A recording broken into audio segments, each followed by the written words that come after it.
Блять, в мене ці сльози. Що це так справедливо. Ми навіть не уявляємо, яка це велика проблема, і наскільки велику аудиторію ми країною зрадили. Частина українських артистів відмовляється від виступу на кварталі 95. Як ти ставишся до кенселингу кварталу? Це правильно, те, що відбувається. Це корупція. Ти ж став радником міністра закордонних справ. Я прям як дитину ножкою топав, поки мене не почули. Що тобі вдалося порекомендувати МЗС, і вони взяли це і реалізували? Збирається вся штаб-квартира НАТО, він сидить і в нього просто сльози.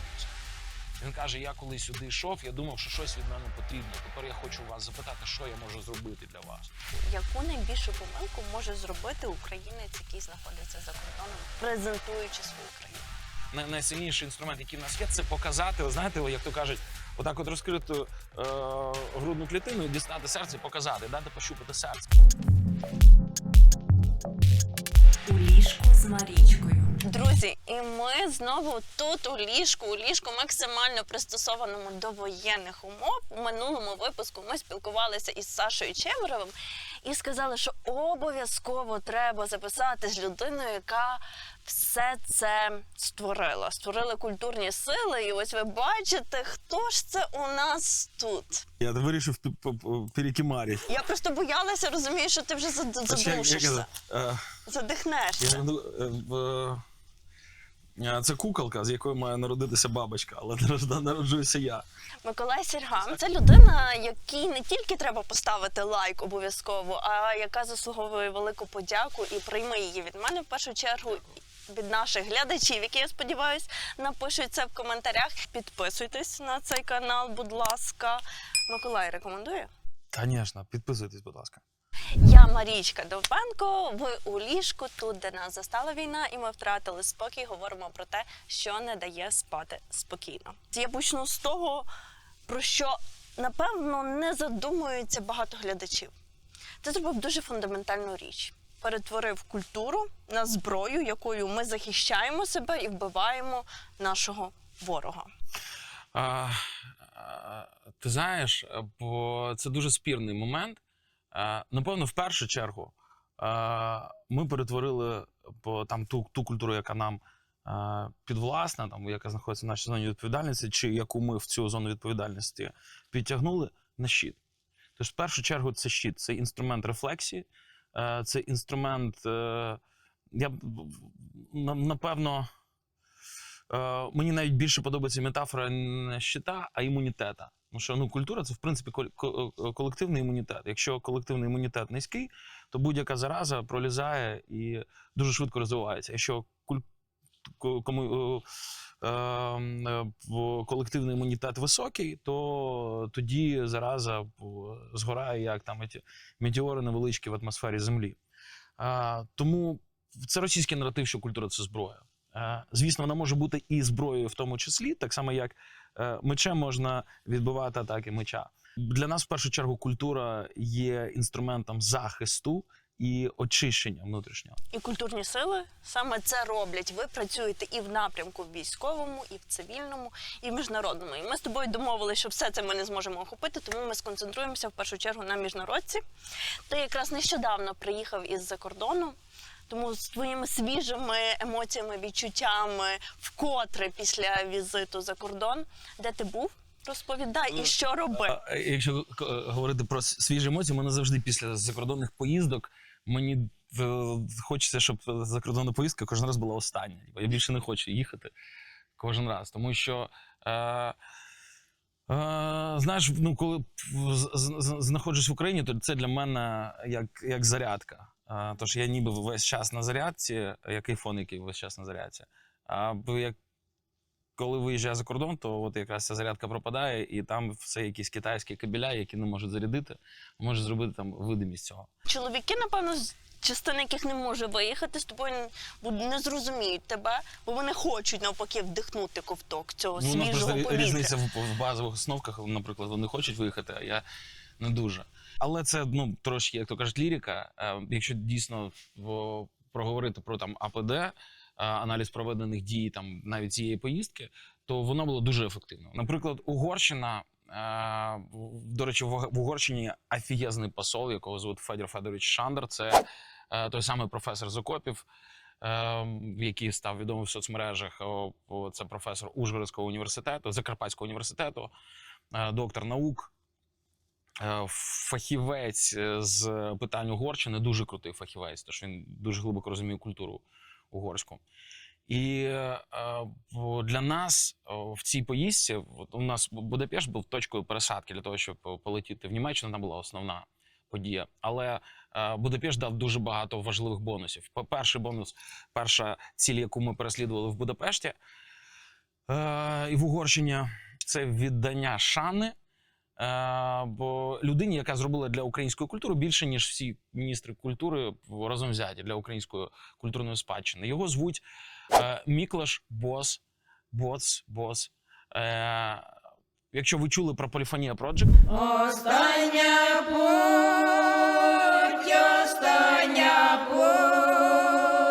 Це він його заснував, зробив. Здається, в 16-му році він приїхав в Україну зі знімальною групою і поїхав в різні селища. Сумська область, Харківська, Полтавська, Волинь і так далі. По різних селищах приїжджав і збирав фольклор, пісні, які притаманні тому чи іншому регіону, навіть не просто регіону, а тому чи іншому селищу. І всі ці пісні, які ми знаємо, там «Парова машина», «Чоловік Герасим», «Остання путь», це все стало відомо, вийшло в публічну площину завдяки йому. Тож він тільки виклав близько 500 відосів на своєму YouTube-каналі Polyphonia Project. І кожен відос це просто як окрема короткометражка, тому що там є пісня, там є персонажі, вони дуже харизматичні. Він вміє через призму його любові до тих людей, до кого він приїжджає, він вмів офігезно круто розкривати цих бабусів.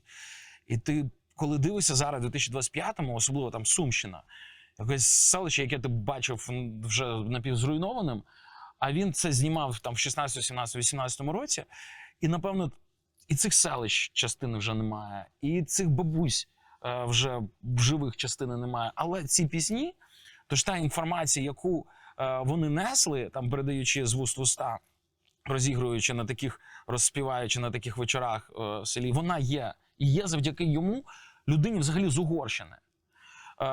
І так вийшло, що за весь цей час наша держава йому ніяк не віддячила. А зараз він очолює інституцію навподобі Інститут національної пам'яті, але в Будапешті, в Угорщині. І це дуже важлива інституція в культурному середовищі. І ми повезли від міністра закордонних справ Андрія Івановича Сибіги, як він називається, бурштинове серце нагороду. Але окрім цього, я проїхався по різних командувачах, підписав прапор, в якому там Андрій Вікторович Гнатов, там Василь Васильович Малюк, Барсук Вадим Олегович Сухаревський і так далі. Командувач територіальної оборони написали слова вдячності за збереження української культури і залишили свої підписи. І плюс велику коробку ми зробили з коїнами різними, йому привезли. І ми розуміємо політичний контекст в Будапешті. І він навіть не хотів спочатку зустрічатися, тому що він думав, що його хочуть кудись стягнути. Коли ми сказали, нам не потрібно, нам ні фотографій, нічого не потрібно, ми це привозимо вам. І тому, що для нас в першу чергу важливо віддячити вам за те, що ви вже зробили. Ми вас ні про що не просимо. На початку грудня він приїде вже в Ужгород на День Щедрика, тому що Ужгород – перше місце, де виконувався Щедрик. Він приїде туди з лекцією про українську етнічну культуру, про український фольклор. І я вважаю, що це вже, навіть якщо б тільки це ми взяли б з цієї поїздки, цього було б вже достатньо. Так, це насправді побудувати місток відносин з Угорщиною нам дуже важливо, бо на політичному рівні ситуація дуже складна. Ти оцінюєш, що можливо за допомогою і на цих соціальному інструментів... також. Але ми можемо вплинути на соціальний рівень. Ми можемо, найсильніший інструмент, який в нас є, це показати, знаєте, як то кажуть, отак от розкрити грудну клітину, дістати серце і показати, дати пощупати серце. І це дозволяє зробити культура. І коли людина доторкається до серця, до твоїх переживань, хвилювань і твоїх емоцій, і через призму них до твого досвіду, то це працює краще, ніж будь-які інші слова там, чи інші досвіди. Кінцева мета цього – це все одно підтримка Угорщини, яка нам потрібна. Так. Бо просто підтримка це кінцева ціль. Але ми розуміємо, що коли ти переходиш одразу до підтримки, до кінцевої цілі, це все в провал. Тому спочатку потрібно поділитися, спочатку потрібно сидіти і зрозуміти, наскільки працює гарно баланс. Типу, якщо б в нас була би ціль швидко скористуватися підтримкою, то отримати якусь підтримку і використати, наприклад, цю людину для здобуття швидкої цілі і впливу там на угорське населення через дивіться, з ким ми там тиснемо руку і допомагаємо, ми б приїхали, ми добилися всього, щоб сфоткати і протрубєли б на всю Угорщину про це. Але ми зрозуміли, що для нього це може бути небезпечно, небезпечно, тому що підозри різні політичні. Тому ми це зробили по-людськи. І встановили людські відносини. І ось це найголовніше, що є в турах культурних сил. Слухайте, а можемо дуючку рубанути? Тому що зараз жарко. Може, пацани, це ваша задумка така, щоб Марічка почала роздягатися. Але ви не забувайте, що тут так душно, що я почну роздягатися, і ви починаєте жаліти про свої наміри. І нарешті концепція у ліжку добуде свого Нарешті спрацює. довершеності. Інтерв'ю може вийти ще й на Я Порнхабі. Єс! Чим ви зараз найбільше зачіпаєте?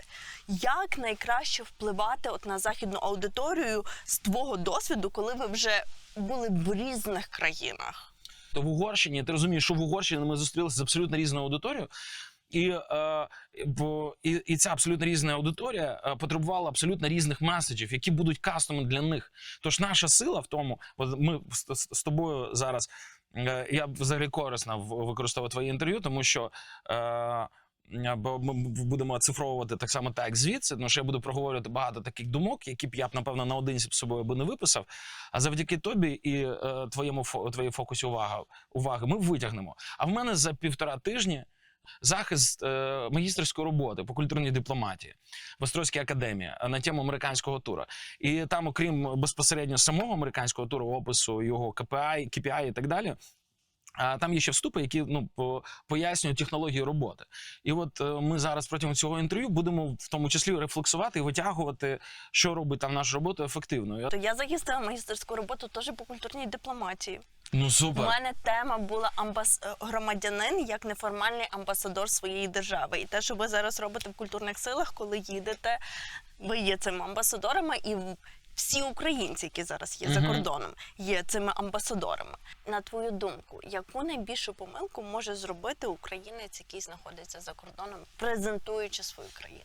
Мені здається, найчастіша помилка, яку допускаємо, ми бачиш, я переформулював, не найбільша, найчастіша, яку ми допускаємо, це неправильно обрана аудиторія і неправильно обраний момент.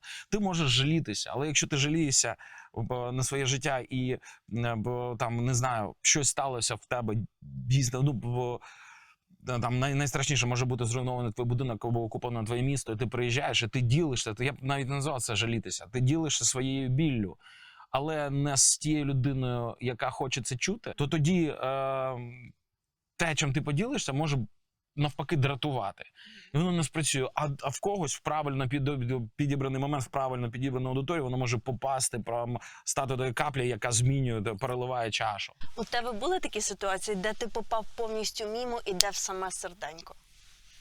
Ну, де в серденько прям часто попадали.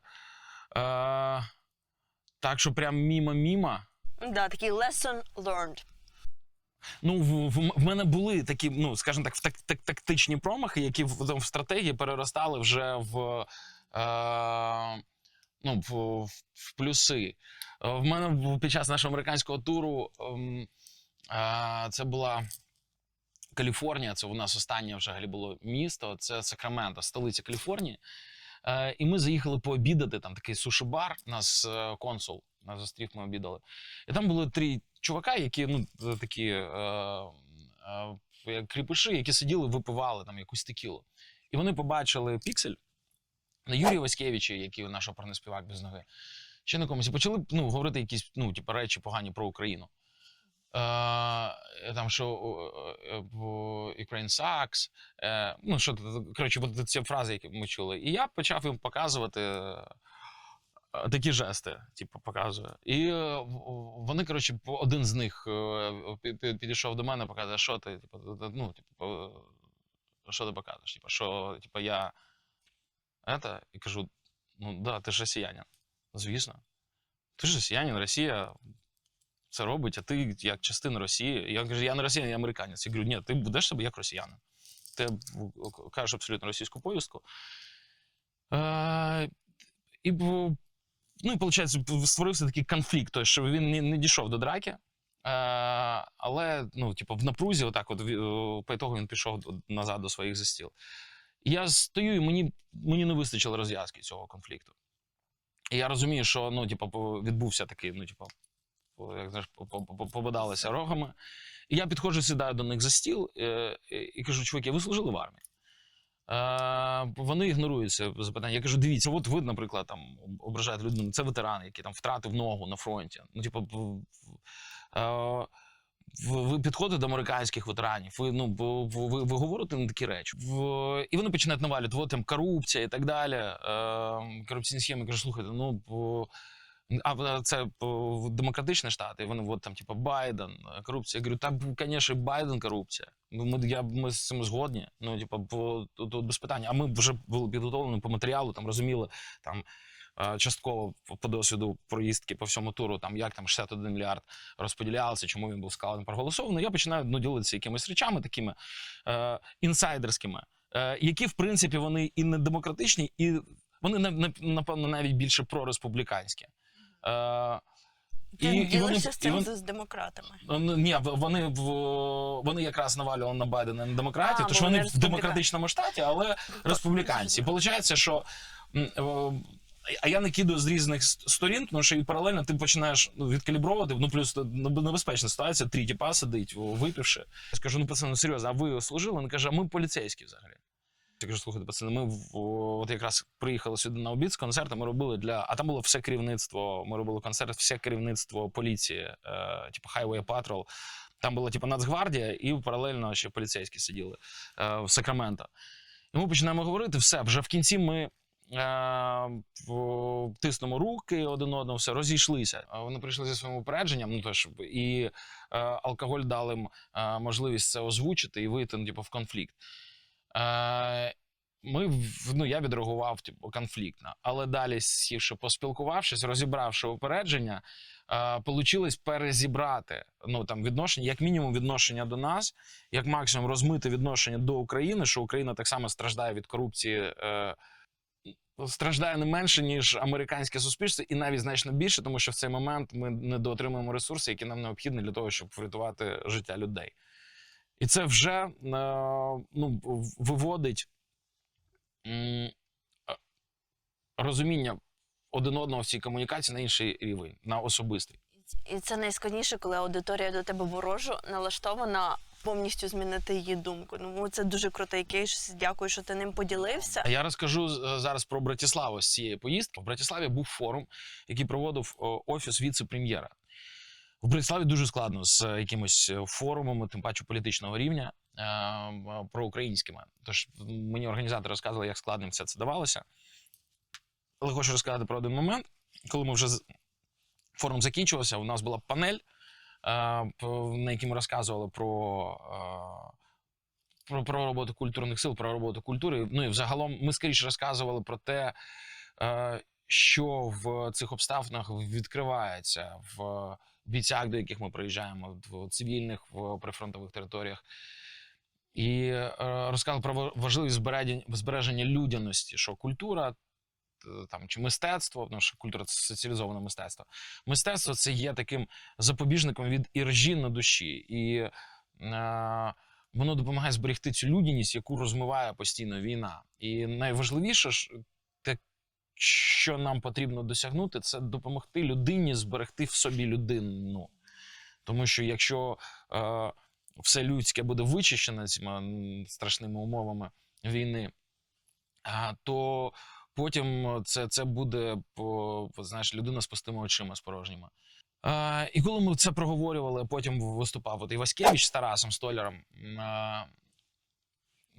зал дуже круто відреагував, але найголовніший елемент в цьому всьому і показник, там була євродепутатка від Словаччини, яка вийшла з промови. Вона вийшла, а вона не компліментарна до України слово взагалі. Я теж не саппортер України.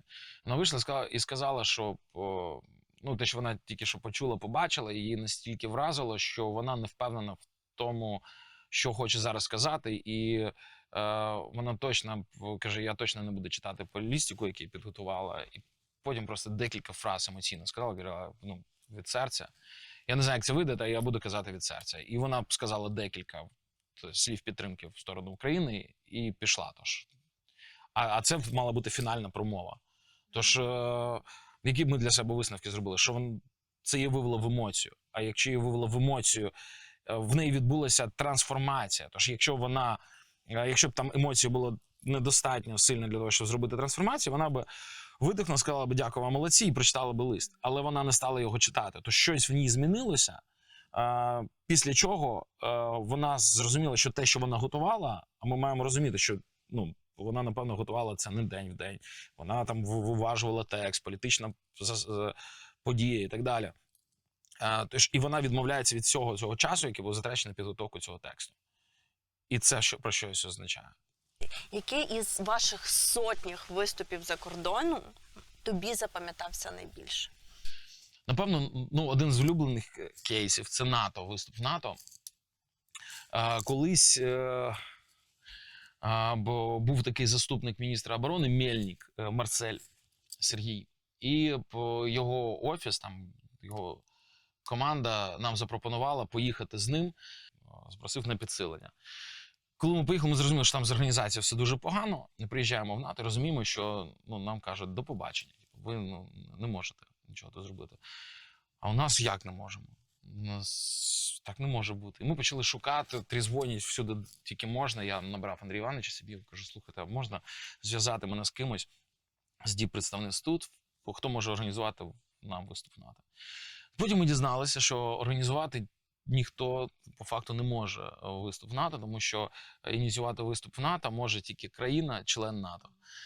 А ми кажемо, окей, хто може ініціювати ще? Він каже, хтось зі співробітників. Я кажу, хорошо, з ким зі співробітників ви можете нас познайомити? І нам організовують 2 зустрічі. Перша – це з головою публічної дипломатії по НАТО, а інша з такий сивий дядька, дуже крутий лікар, який на різних війнах працював, полковник з Нідерландів. Він очолює відділ реабілітації. І ми зустрічаємося з тим, з інструментом, з усією темою. Причому, якщо публічна дипломатія, там дівчата переважно, то там взагалі питань з інструментом, тобто одразу класний настрій, одразу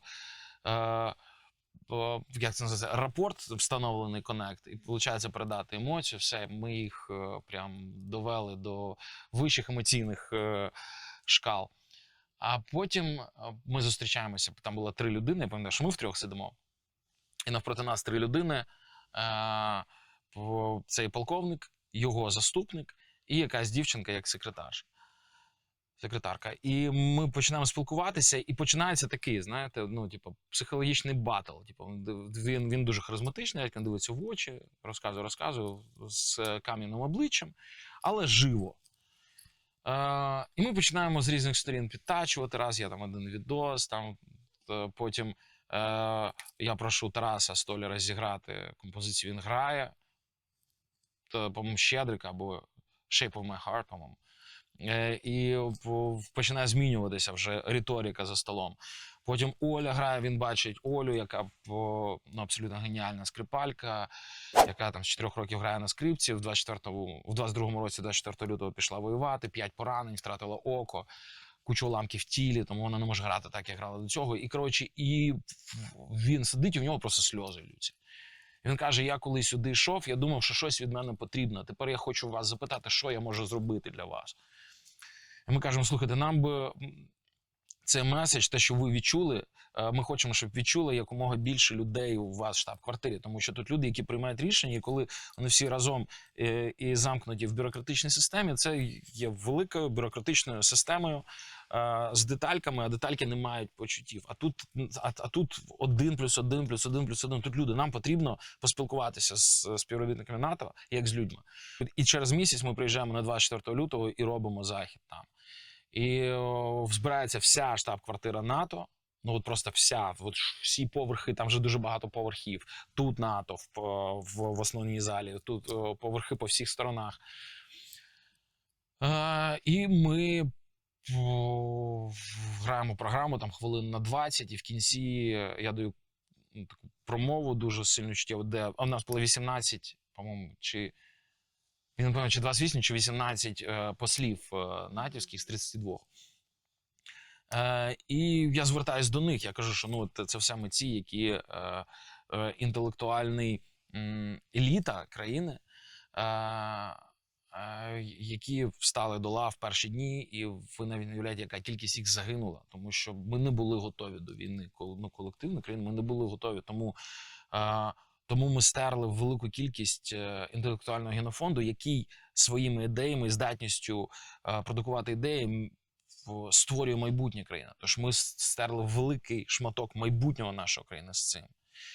І ми тут для того, щоб попередити вас, що якщо ви не будете бачити, що відбувається, десь відвертати очі і дивитися один на одного, знаходячись в зоні комфорту, то ваші країни так само втратять інтелектуальний генофонд. Тому я звертаюся до вас не як до НАТО, я звертаюся до вас як до лідерів думок серед військової спільноти в кожній з ваших країн. Тому що те, що ви знаходитеся тут і є представником вашої країни, робить вас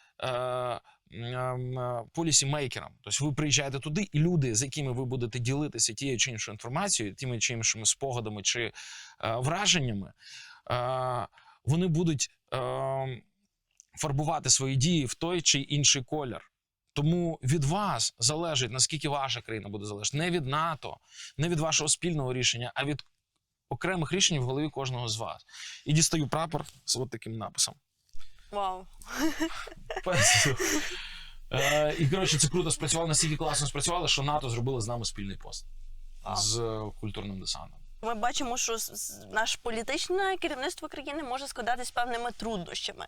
То от інструменти культури можуть допомагати ось цей бар'єр десь переступати із політиками? Звісно, можуть. Це якраз прагнення і інструментарій того, як дотягнутися до знаєш, людської частини, тої, яка чутливої частини, та, яка і робить нас людиною. Відчуття нас роблять людиною. І закинути до ресурсів для того, щоб це розширити, а далі людина буде приймати просто правильні рішення. У нас зараз така дуже проблематична і важлива для нас країна – це Сполучені Штати Америки. Ти вже згадав, що ви здійснили туди великий такий масштабний тур. 69 міст, 300 тисяч американців, на яких ви вплинули. Ви назвали цей тур туром подяки. Угу. Це, до речі, один з головних, якщо все ж таки говорити про такий великий наратив, з яким ми йшли, це був тур вдячності. Але нам потім президент у овальному кабінеті сказали, що ми таки недостатньо дякуємо. Чи вдалося вам донести оцю вдячність від українців американському народу? Так, звісно. Тим, кого ми змогли охопити, так. А тут, на жаль, в цей момент наші напрацювання і висновки, і, скажімо так, дії, ефективні дії, не були підсилені тими інструментами, які є у нашої держави. Ну, там і на вищому політичному рівні не були прокомуніковані для того, щоб це зробити таким певним чи контраргументом, чи спрацювати на опередження. Тому що нам не було цієї координації? Не вистачило масштабізації того, що ми зробили, для того, щоб це могло на політичному, на вищому рівні вплинути на карти. Тому що ми по результатам американського туру ми зробили фільм, який називається «In Thanks We Trust». Ми поки що його не показуємо, якраз тому, що він ще працює по тих спільнотах і тих контактах, які ми здобули протягом туру. Але ми сподіваємося, що все ж таки там ті чи інші інституції з більшими можливостями в якийсь момент підключаться і зможуть це використати на користь країни. Тому що там не просто ми ходили, казали дякую. Ми там, наприклад, обидва урагани, які були в в минулому році в Сполучених Штатах. І той, що був в Саус-Каролайна, там Норс-Каролайна трошки. І той, що був в Тампі, ми по обидва урагани їздили туди, там, де вони пройшли, і або допомагали людям там з продуктами, там займалися гуманітаркою з одним великим фондом. І або їздили туди, людей підтримували, грали для них концерти в напівзруйнованих містечках, без світла, без води, без нічого. Тому, грубо кажучи, в момент біди ми були поруч. Плюс концерти, які ми робили, це були не анонсовані концерти, тому що в тому числі за нами уважно слідкували спецслужби країни ворога, тому що вони розуміли, що щось відбувається, вони вивчали, що саме ми робимо. І тому в цілях безпеки у нас було мінімум анонсованих заходів, і ми приїжджали, як правило, в ті інституції, які вже мають в себе свій особовий склад. Там пожежники, поліцейські, школи, університети, різного типу громади, там церкви, там різні ротарі-клаби, ветеранські паби, ветеранські клуби, ветеранські дома літніх людей, там вже старенькі ветерани, там ще є ветерани Другої світової війни. І ми працювали для них. І, наприклад, сам кейс роботи з ветеранськими nursing homes, це домами літніх людей, це викликає повагу в будь-якого свідомого американця, особливо чоловічої статі. Яка реакція, які слова американців щодо України тебе найбільше вразили під час виступів перед такою різною аудиторією, від пожежників до церковнослужителів? Ну, наприклад, коли ми були в Індіанаполісі, то ми виступали на пожежній станції. Ми зібрали всіх пожежників, які там були off-duty по всіх участках в Індіанаполісі.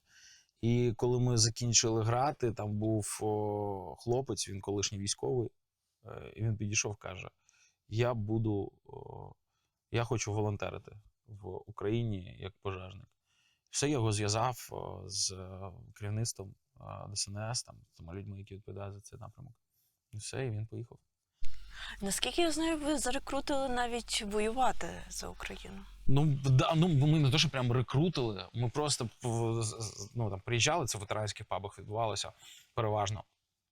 А ще одного ми зустріли взагалі в аеропорту хлопця. І ми приїжджали, виступали, коли ділилися, розказували про те, що переживаємо, чим пишаємося, в чому бачимо нашу спільність. То пацани просто в кінці підходили, там, пригощали пивом і починали розказувати про те, що ось прийшов цей момент, типу, я винашов сюди, зараз я вас побачив, послухав, все, я їду в Україну. І ми тому в Інтернаціональний легіон відправляли хлопців, переважно. Когось в СБС. Да, ну, я думаю, близько 15 людей так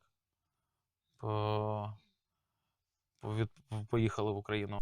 Ти згадав про фільм щодо туру в Америці, який мені пощасливилось побачити. І я там побачила, що ви також все ж таки працюєте із політичним естеблішментом. Ви виступали в Capitol Hill, в Капітолії. Там ми стільки обігали кабінетів в цьому конгресі. Мені здається, я вже знаю. Я не жартую, я реально знаю американських конгресменів краще, ніж українських депутатів. І навіть по іменам. Я знаю, хто за який регіон відповідає. В українському плані я не дуже це запам'ятовував. У нас є одна така конгресвумен-республіканка, яка відома широкій аудиторії, уродженка України, але яка має таку критичну позицію щодо України. Вона має скоріше критичну позицію щодо політичного керівництва України, ніж до України. Ти кажеш, ти знаєш всіх, ви з нею спілкувалися? Так, ми з нею спілкувалися. Їх звуть Вікторія Спарц. Ми з нею спілкувалися, для нас було дуже важливо з нею поспілкуватися, тому що вона таки один із найсильніших опозиціонерів була до допомоги Україні тоді на голосування. Вона відповідальна вона репрезентатив від Індіанаполіса, і на той момент, коли ми хотіли з нею зустрітися, щоб почути її точку зору, ну, типу, зрозуміти. Для нас було дуже важливо не просто почути, а зрозуміти, чому так. Ми, коли приїхали і почали шукати знайомства з нею чи зустріча, нам казали, що вона з українцями не зустрічається, тому що приїжджали якісь українські депутати, назвали її, образили дуже сильно. Там, путінська проститутка назвали, чи кремльовська, щось таке, на зустрічі. Ну, геніальні дипломати. Ну, що зробити? І вона сказала, я з українцями зустрічатися не буду. Типу, і українцям нереально було зустрітися. І вона 7 місяців щось таке не зустрічалася з українцями. І ми поїхали в Індіанаполіс. І ми почали стучатися з різних сторін. Ми пішли на такий канал, в них називається Wish TV. 9-й канал, чи 7-й канал, щось таке. І ми прийшли, у нас там була інтерв'юшка невеличка, ранкове шоу. І за 3 хвилини, там, які нам дали, потрібно було розказати, що таке культурні сили, що таке Україна, чому ми приїхали, ще щось зіграти. Це абсурд був. Ну і ми по 1,5 хвилини витратили, інвестували, скажімо так, в Щедрика, в скорочену версію Оля з Тарасом зіграли. І я за 1,5 хвилини якимись наляпістими фразами сказав, що ми приїхали віддячити. Ну, що просто для того, щоб зрозуміти цінність того, що приїхали віддячити, потрібно розказати, хто ти, підняти цінність тебе, для того, що джерела, яка вдячує. А воно, криво косе. І я розумію, що така якась незадоволеність всередині. А в мене завжди від такого стресу, коли стрес, то я дуже швидко приймаю рішення. І я розумію, що закінчується ефір, а в них це ранкове шоу. І це останній був ефір ранкового шоу. Вони всі починають збиратися. Я говорю, так, стоп, всі сюди. Ми спеціально для вас зараз граємо подарунок. Коротше, хочемо віддячити конкретно вам, людям в цій студії, монтажери, всі сюди. Ну і збираються реально, всі, хто був на поверху. І Тарас грає Nothing Else Matters по Металіки, а Оля грає Грозу Вівальді. І, коротше, стоїть така жіночка, років 50, в окулярах невеличкого росту, дивиться і каже, you're incredible. Коротше, каже, ви неймовірні, у вас завтра 10 хвилин. Я так і думала, що ця історія закінчиться. Ми в ефірі звертаємося до Вікторії Спарц, дякуємо їй за її підтримку в її свій спосіб. Потім у нас був захід, там теж було декілька телеків, і ми записали окремо до Вікторії Спарц звернення, де Іваськевич співав «Боже великий єдиний». І ми сказали, що ми розуміємо, що дуже складно любити широко відкритими очима. І ми віримо, що ви любите Україну саме так. Вона зрештою якось відреагувала. Да, слухай, зараз буде історія. І відправили ці відоси, це немає реакції. І ми виїжджаємо, у нас в Пітсбург дорога, це там кілометрів 600, щось таке. І ми щось не доїжджаємо кілометрів 150, і приходить повідомлення, вона готова з вами зустрітися сьогодні.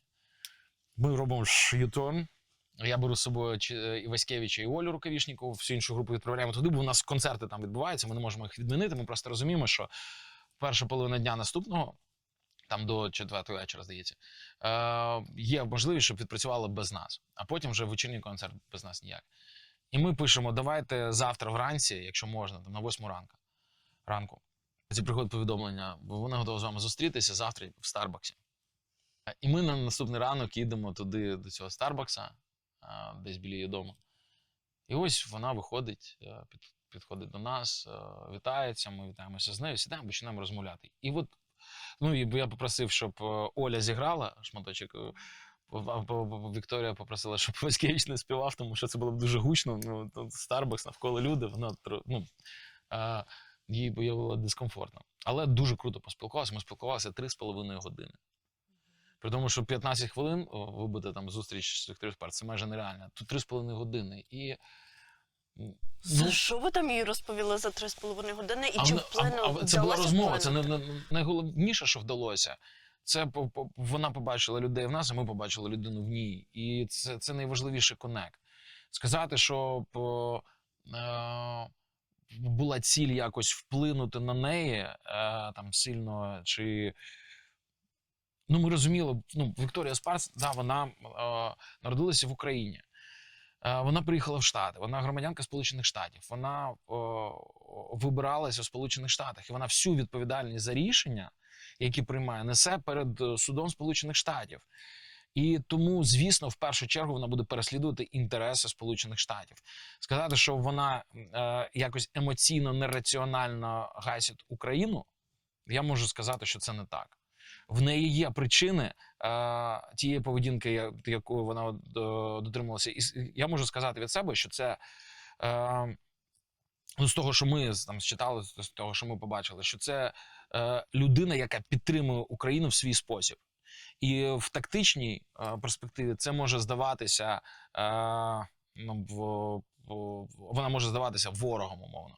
А в стратегічній стане зрозуміло, що в неї будуть такі горькі пілюлі.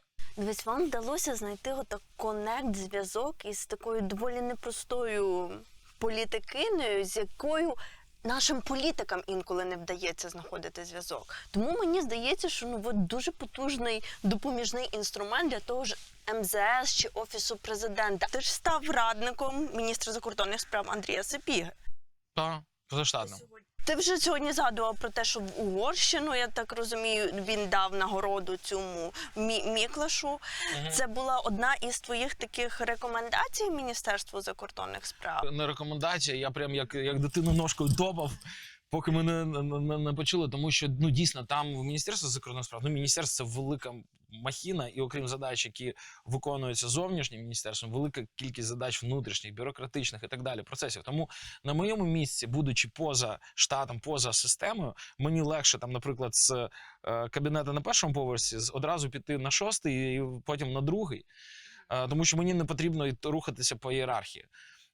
Тому я можу дозволити собі, як ти кажеш, прийти топити ножку. Будь ласка, дайте. Тому що це те, що бачу я, і те, що болить в мене. Там, наприклад, те, що є в міністра, його там 1000, наприклад, справ одночасно. І те, що я приходжу з цією штукою, це одна з 1000 справ, 90% з яких я навіть не побачу. Тому що це будуть там закриті документи, секретні і так далі. Тому, розуміючи, що воно по пріоритетності, напевно, не так важливо, як там якась там серйозна дипломатична місія, там, наприклад, в ООН, то я буду підсилювати гучність того, як я говорю про це до тих пір, поки воно не стане разом з ООН. Чого тобі ще вдалося добитися, що тобі вдалося порекомендувати МЗС, і вони взяли це і реалізували? Я постійно приходжу там з ініціативами, розраховуючи на ті ресурси, які там є в моєї команди. Наприклад, я знаю, що там приїжджає якась делегація, там, не знаю, там німецький там, міністр оборони. І я можу прийти і сказати: слухайте, давайте, якщо тут є місце, ми можемо показати, зробити то-то, то-то, а тут ми ще можемо підготувати то-то, то-то, і ми самі це все зробимо, просто дайте нам часовий проміжок. І тому, напевно, ця співпраця ефективна, тому що ми ніколи я ніколи не приходжу з проханнями, я приходжу з пропозиціями. Причому з пропозиціями, де мені потрібно якийсь мінімальний там підпис чи мінімальний дзвінок кудись, а все інше зроблю сам. І в цьому наша співдія з Андрієм Івановичем і ефективна, що в нього ніколи не виникає питань, де що, чим займаюся я, тому що він знає, що якщо я там 3 місяці не дзвоню, не пишу, значить ці 3 місяці я займаюся і можу споратися без нього. Так само, якщо він мені там 3 місяці не дзвонить, не пише, я розумію, що він так само може впоратися без мене. Але там може бути якийсь захід, може бути це в Україні, якась конференція за кордоном. Знову ж таки, може делегація приїхати і потрібно їх емоційно вразити. Все, ми включаємося. Ключову роль у зовнішній політиці зараз у нас все ж таки відіграє президент. Чи була можливість у тебе зустрітися з президентом і донести йому все те, що ми зараз говоримо? Ні.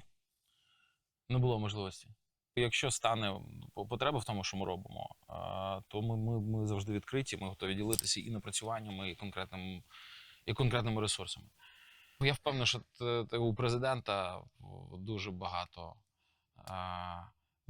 задач одночасно, дуже багато та й проблем. І дуже зараз багато проблем. Міндіджгейт. Зараз така ситуація, що частина українських артистів відмовляється від виступу на кварталі 95, власником якого досі є Мінді, чи це є дітище Зеленського. Як ти ставишся до кенселингу кварталу? Та я вважаю, що це правильно, те, що відбувається. Слухайте, це корупція. Це ну, це брудні гроші. Це одна з причин. Друга причина, ну, я не розділяю, от, чесно кажучи, там, задоволення від прийняття участі от, у таких подібних шоу, типу, розважальних, під час війни. Воно десь виглядає як, знаєте, як анекдот там, де потрібна казка. Ну, от анекдоти, вони дуже сильно відволікають і підривають відчуття реальності. Нам потрібні, якщо говорити просто про позитивний контент, який надихає і навіть цивільному суспільству. В першу чергу, нам потрібні казки. Тому що в казках є мораль, в казках є висновки, в казках є, ну, раціональна співдія добра зі злом. Тому що я думаю, що і всім цим корупційним діячам, міндічам і же з ними було б нецікаво казки фінансувати. От особливо цікаво чути це від тебе, і важливо, я вважаю, людина, яка ти ж сам гуморист. Ти ж сам виходив з цих розважальних. Я сказав, я і гуморист. Ну, тож я можу займатися гумором. І гумор є інструментом. Ну, тож, і я розумію, як цей інструмент працює. Що робить гумор? По факту. Гумор допомагає тобі, ну, там в нього декілька цілей, які ми використовуємо в своїх там концертах, ще десь, в зустрічах, спілкуванням. Гумор допомагає роз'єднати зміст з формою. Гумор допомагає втратити реальність проблеми. Тому що коли зміст залишається той самий, а форма змінюється, то вже порушений баланс. І за рахунок цього тобі легше, там, умовно, це з'їсти. У тебе був такий, знаєш, образ більше досить веселий, жартівливий. Ну, таким тебе привикли знати більша частина аудиторії. Тому, чесно кажучи, коли ми з тобою перше зустрілись, для мене це був ти мене дуже вразив і здивував. Наскільки в тебе інший, ти насправді зараз інший. Але це в минулому там «Фабрика зірок», «Орел і Решка», всім тим, чим ти був колись відомий. Є обставини, в яких я виходжу просто погуморити і залишити цей легкий образ. Ну, це дуже залежить від аудиторії і від цілі комунікації. Ну, тож, якщо мені потрібно зійти на дурачка, я можу включити так класно образ «Орла і Решки», що капець. Ти можеш бути різним, але ким ти зараз є? От як би ти себе зараз описав і ким ти хочеш бути через, давай візьмемо там 10 років? Бо ти людина, яка дуже стратегічно і масштабно мислить. Це те, що я точно зрозуміла з першої зустрічі з тобою. Я є архітектором і своєї поведінки, і, ну, свого життя. Тож там, де в мене є зона відповідальності, мій карандашик, де я можу малювати. І потихеньку це вміння обирати правильні моделі поведінки в тих чи інших обставинах я ретранслюю вчуся ретранслювати на свою команду. І вчити тих, хто по керівній лінії рухається, так само там, працювати вниз під свій особовий склад. Тож зараз я себе бачу архітектором своєї команди. А зараз, наприклад, ну, от ми пишемо це інтерв'ю, а паралельна команда, велика команда працює над дуже важливим питанням. Це питанням мобілізації. І це одне з найскладніших питань, якщо не найскладніше, питання в нашому суспільстві. І тут зібрано, це вже третій день, це вже фінальний день такої технології, яка називається рефлексивна гра, яка дозволяє створити закриту в мініатюрі модель суспільства, яке втягнута чи в яке втягнута ця проблема, з тими, ну от напряму там з представниками ТЦК, причому ті, які приймають високі рішення на найвищому рівні, і пацани, які обмежено придатні внаслідок бойових дій, які безпосередньо є тим, хто повіщує. І адвокатами, які відмазують так званих ухилянтів, і ухилянти, і пацани, які ветерани з серйозними пораненнями внаслідок бойових дій, і креативники, і представники влади. І от 54 людини зараз зібралися, там 7 чи 8 команд. На початку було 6, зараз 9 команд.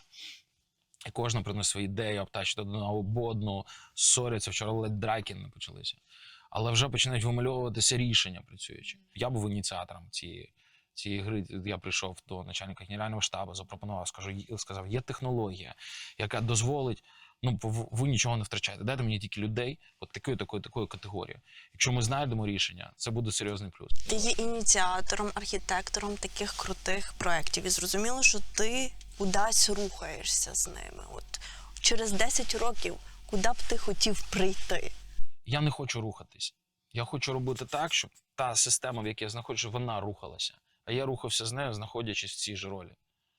Тож моя амбіція децентралізована. Мені дуже хочеться, щоб та екосистема, в якій ми знаходимося, наша країна, роль країни в світі, щоб вона прогресувала. І для мене це важливіше, ніж мій особистий прогрес.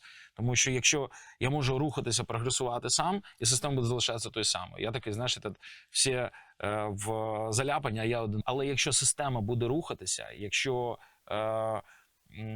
суспільство буде рухатися, прогресувати, залікувати свої рани, і я буду дотичний до цього, то я буду в сцепці з цим, то я автоматично також буду зростати. Тобі просто ж пропонували стати міністром культури, ти відмовився. Ти вирішив, що ти таким чином не зможеш рухати цю систему, про яку ти говориш, в цій ролі міністра? Я взагалі не дотичний до політичних історій. Мені ніхто нічого не пропонував і не буде пропонувати. Ти казав, що пропонував. Інтерв'ю навіть інших. Якщо ти передивишся це інтерв'ю, я не відповідав нічого на це запитання. Окей, добре, давай тоді питання так. Чи через 10 років ти би себе бачив в ролі того ж міністра культури? Ні.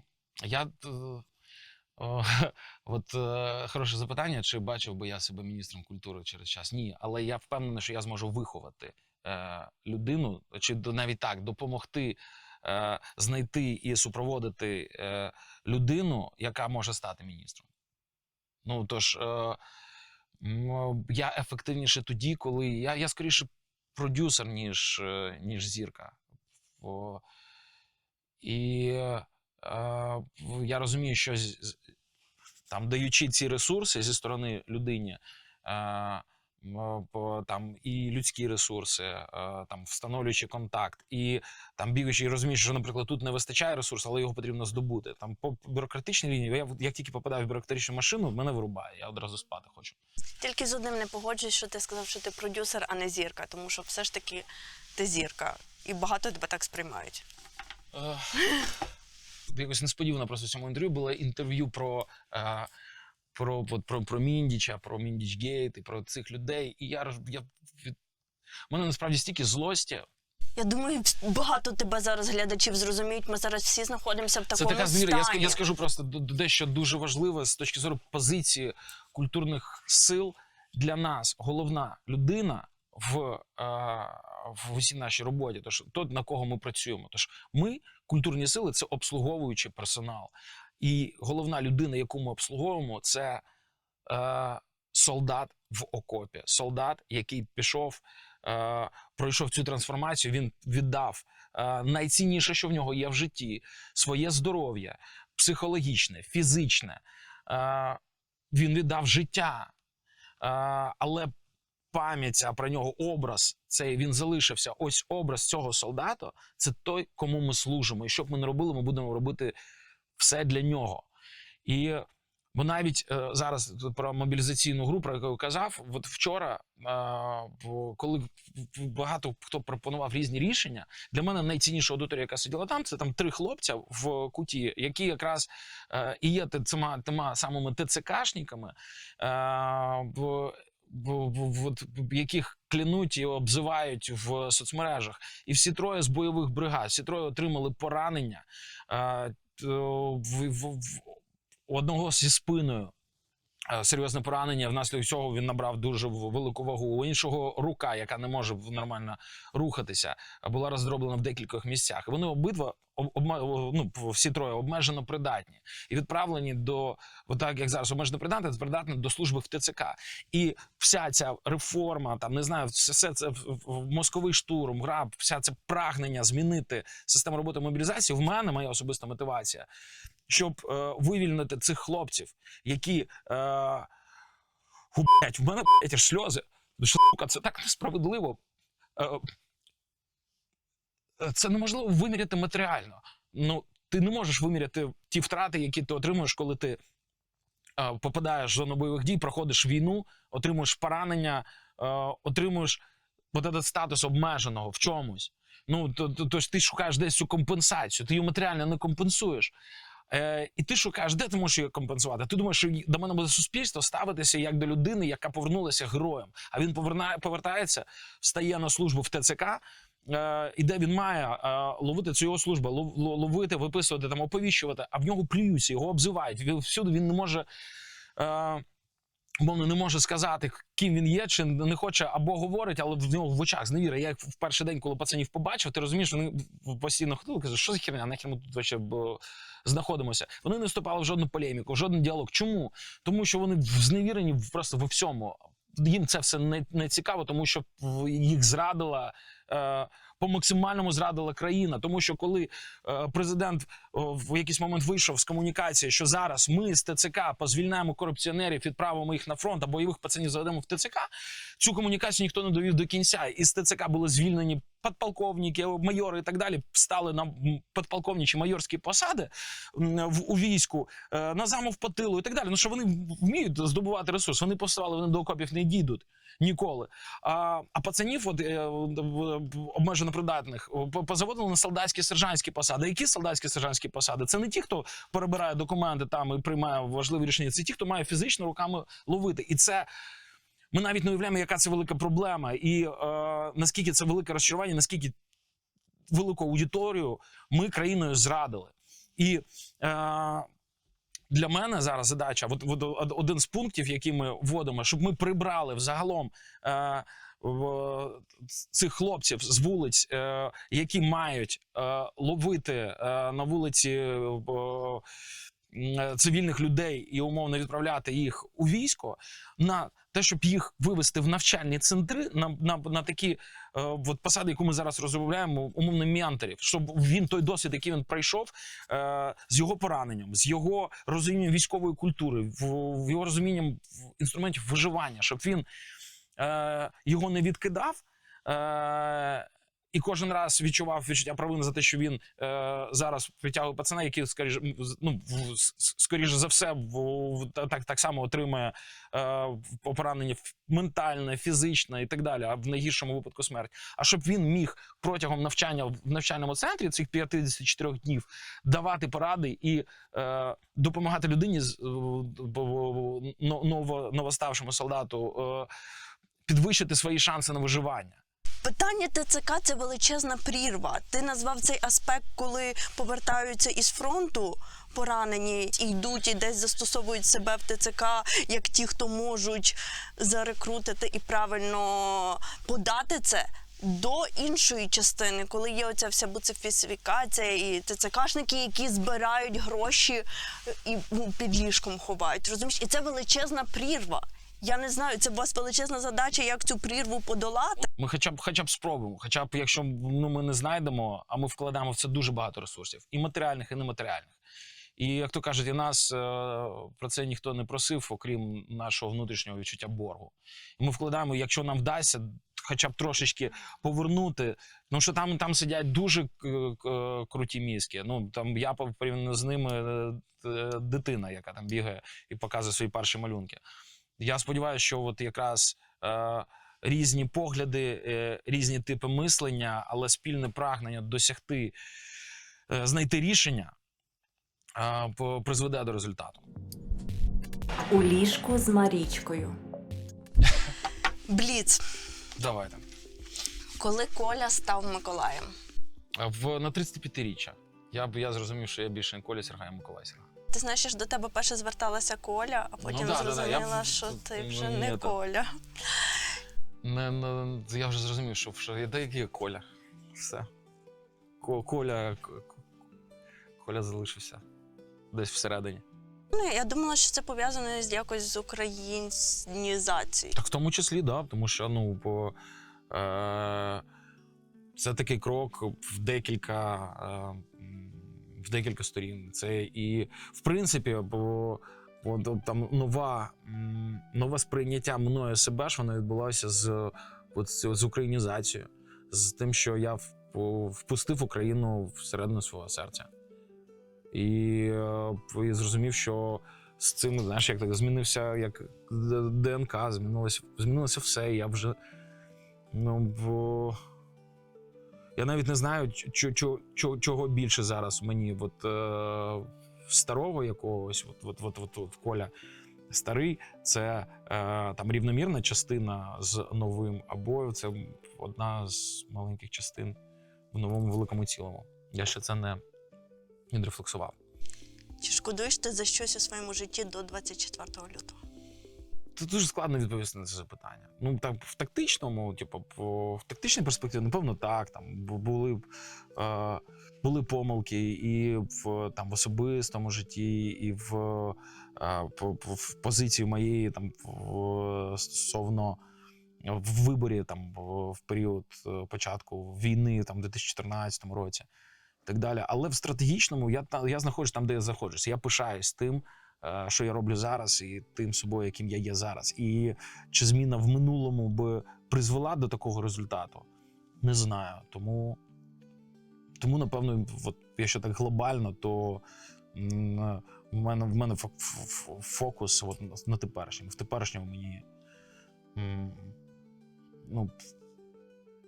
мені б не хотілося нічого змінювати. Кого із міжнародних артистів ти можеш назвати своїм другом? Шона Пена. Це Шон Пен, це неймовірна людина. Ну, там, за нього можу сказати, що в мене прям теплі відносини, і він реально друг. Ну, є ще дуже теплі відносини з Семом Беєром, який режисер. До речі, скоро має приїхати знімати фільм. Про війну? Угу.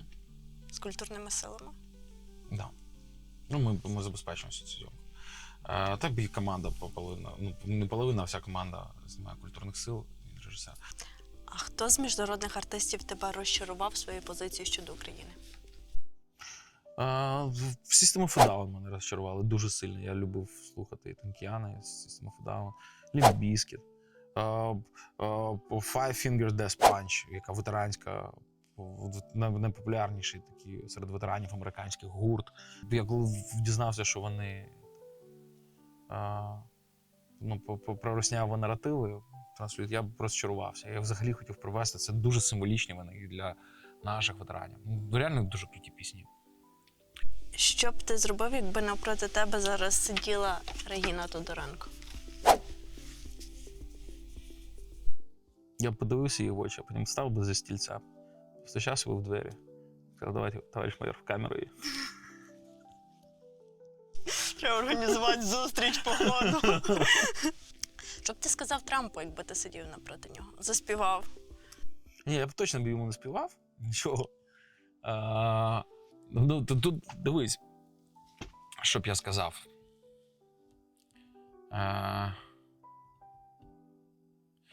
Тут залежить від того, хто б зі мною був би. Якби був би Юрій Васькевич, наприклад, чи Оля Рокиш, чи хтось, я би просто сказав би, хто вони такі, і швидко би запустив їх співати або грати. Щоб вони вражають, а я так. Конференція. А ми, до речі, один раз їхали, і у нас були концерти, це було десь в Норс-Каролайні, а в нього в цьому місті були як називається? Ралі. Зібрання. Угу. Ти сказав, що твоє серце не може бути вільним, у ньому є велика країна. Чи є у твоєму серці ще місце для кохання? Не знаю. Знаєш, колись... Я думаю, що воно має бути, але що кохання – це щось таке, щось живе. І як така рослина, і воно чомусь асоціюється в мене, з чимось таким тропічним. І для того, щоб ця рослина проросла і комфортно себе почувала, потрібно трошечки менша, більша температура в серці. А зараз чутливість, вона, як, знаєш, спеціально підморожена, як для того, щоб, такі обставини. З тією чутливістю, яка була до початку війни, мене б вже розірвало дуже сильно. Тому що для того, щоб, знаєш, працювати з тими емоціями, проживати їх, і щоб вони тебе не заповільнювали враження, потрібно трошечки анестезії. Я думаю, прийде час. Це питання часу. Продовжи фразу. Останнє питання. У ліжку я найбільше люблю. Спати. Боже, що ж всі так відповідають? Вже тому не що- цікаво ставиться питання. Що ти запрошуєш до себе втомлених людей? Я запрошую полежать, розслабитися. Да. Та я останнім часом сплю на задньому сидінні машини майже весь час. Бо майже весь час дуже багато переїздів. І коли ти бачиш ліжко, ти думаєш, от це розкіш. Спати в ліжку – це розкіш.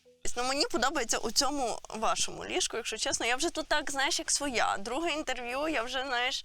Все, слухай, тут 50 гривень на годину знімає студію. Special for you, я готовий оплатити ці 50 гривень оренди. Просто у нас, має бути, у нас же все чітко. Казенне майно, тому ми не можемо його виводити з формул. Тому оплата оренди має бути, навіть якщо я тут. Але я готовий за тебе заплатити. Знімай, кого тебе наступного? Так, кого наступного? Питання, давай. Напишіть в коментарях, щоб Саня Буль був. Це офігезний чувак. Я його обожнюю. Він дуже крутий музикант і дуже крутий фахівець. І в нього дуже круте аналітичне мислення. Він, до речі, в Штатах він був нашою суперзброєю, тому що в Південних Штатах він, я казав, що знає культуру, традиції, історію краще, ніж 90% американців. Це перший раз, коли він взагалі приїхав в Штати, а в нього англійська вільна і ще плюс з південним акцентом він розмовляє. Це дуже прикольно виглядає. Він нам відкривав будь-які двері у, як то кажуть, на території Рурал Америки. Раз, Саня Буль, давай 2 і 3. Щоб був якийсь компетишн. Тин-тин-тин-тин-тин. То був би прикольний. Формат такий більш розважальний. Розважально. Так в мене ж і посли навіть є. От Шандера затягні. Оце класно. Шандер просто мега чувак. Ти що це? До речі, спасибо. Шандер офігезний. Шандер і Василь Миронович, як же його фамілія? Бондар. Це колишній посол в Туреччині, зараз він посол в Польщі. І це взагалі дуже важлива штука. Я б взагалі ці 2 посла, це прям дуже круті фахівці, вони дуже круто знають країну, в якій знаходяться. І це було б ще й важливо освітньо-політично, тому що той є представником України в країнах, які є нашими сусідами. І нам дуже важливо скріплювати ці відносини. Давайте, друзі, у вас непросте голосування. Саня Буль, посол Шандер, посол України в Угорщині, і Василь Бондар, посол України в Польщі. Ні, я думаю, що це 3 серії наперед. Ні? Давайте, друзі, давайте просто проголосуйте, хто буде наступним, хто буде через одного, і хто буде через 2. Я тобі дуже дякую. Я знаю, що ти не всю ковдру привідкрив, що відбувається в культурних силах, але я тобі вдячна за те, що ти Всю ковдру, думаю, що там? А це спальник, це не ковдра. Я тобі дякую за все, що ти робиш для нашої країни. Дякую тобі. Мені дуже приємно було провести з тобою час у ліжку. У ліжку з Марічкою.